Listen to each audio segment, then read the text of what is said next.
Hello everybody, this is Toys R Us, and for this special figure showcase and review we're going to be looking at the Transformers Prime 2012 Sergent Kup figure. What we're going to do with this video then, we're going to have a detailed look at him in both of his modes to help you decide how you want to display him. I'll show you the accessories that come with him to help you know if yours is complete and how you can use them in both modes. We'll do some comparisons with some other Kup figures that have been released down the years, and as I'm lucky enough to have one still in the packaging, we can have a look at the artwork and everything that's going on the back of the card as well. So then, as I said, 2012 Transformers Prime was the cartoon that was being aired at the time, and of course this is Kup from that cartoon. We're going to start off looking at him in the alternate mode because of course if you brought him like this, or I imagine if you brought him second hand, he would come packaged in this alternate mode just to keep him safer.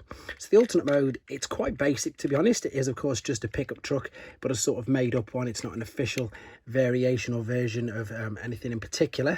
It does look good though. The wheels, as you can see, go around no problem.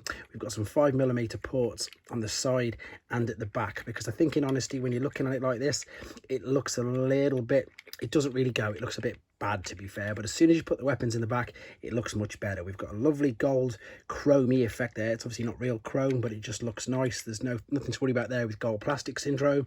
And then underneath you've got an Autobot logo, and I suppose you can maybe tell that it's, no, I suppose you can't, that it's going to be a robot.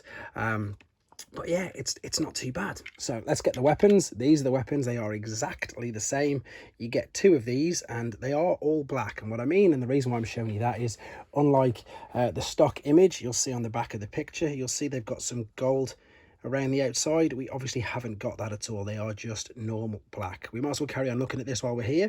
Here they are in both particular modes.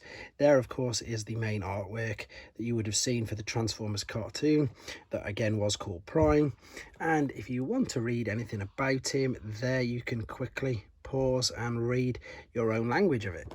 Right, let's pop this back here for a second. So yeah, so the way in the picture it shows the cannons is to put the two, you can either put them facing this way, or you can't put them the other way actually. There you go. So I just answered my own question.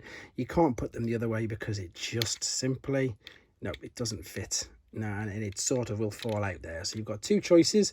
One like that, which I'm sure you'll agree looks okay, but I think as well, if you want to do like a powered up mode, this looks really good. I'm liking the look of this version, to be honest. A little bit different, a little bit more, I suppose, space age like that, to be honest. But there you go. You can also, as well, if you want to, you can take the weapons and you can join them together. So you can literally pop that in there, and then if you wanted to, maybe facing either side. Again, it's up to you guys. The beauty of this is you got to remember they are toys and they are supposed to be played with. So it's whatever, I suppose, your imagination wants to do.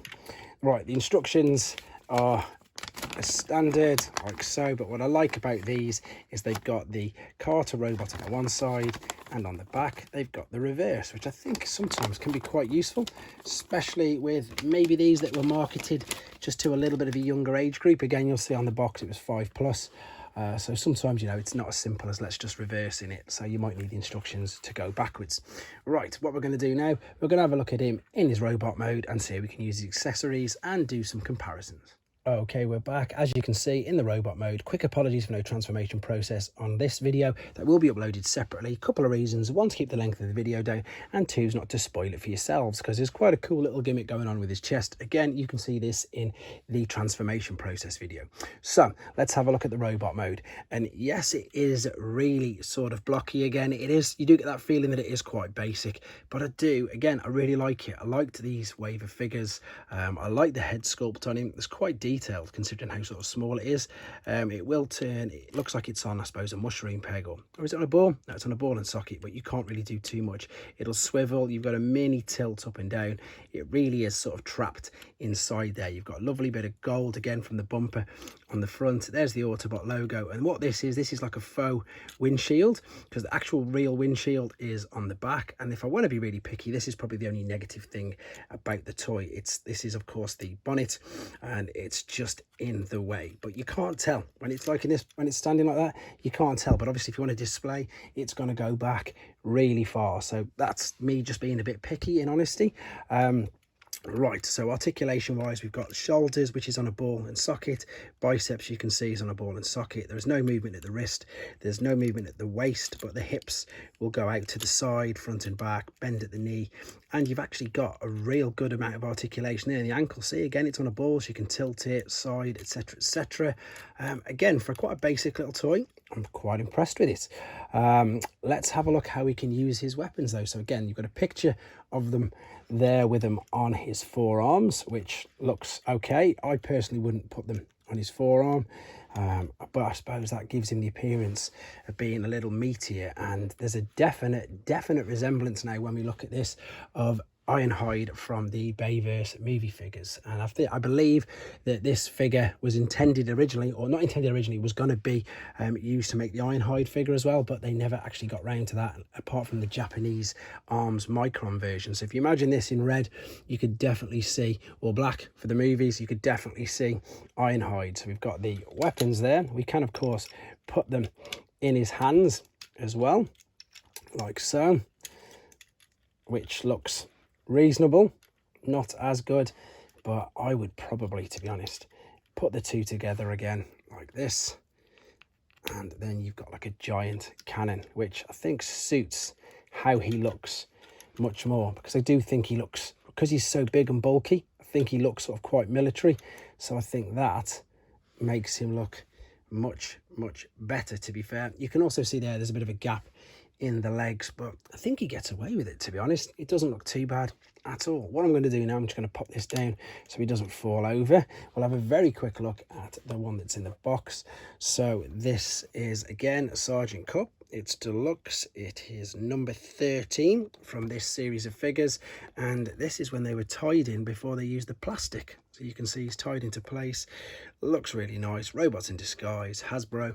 And then you've got again an image of him from, I suppose, the cartoon, and a lovely artist image of him there as well. Right, let's just move that out of the way, and for what it's worth, let's do a few comparisons. So this is the original Generation 1 Kup.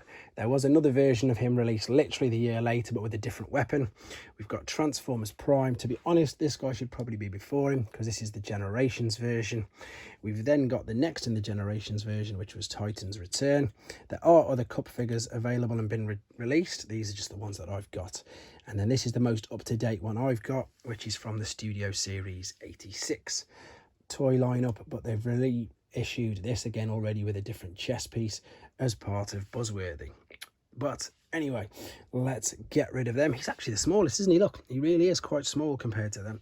Let's move these out of the way and wrap this up then. So again, for the time, 2012, nice figure. It was aimed at a slightly younger audience, but really good fun to play with, good use of the accessories, and a good, as I suppose, resemblance of him from, of course, in the cartoon. Right, thank you very much for watching this. If you want to see the transformation process, it is in a separate video. Keep your ideas and suggestions coming forward, and thanks. Take care. Thanks for watching. Like and comment, and don't forget to subscribe.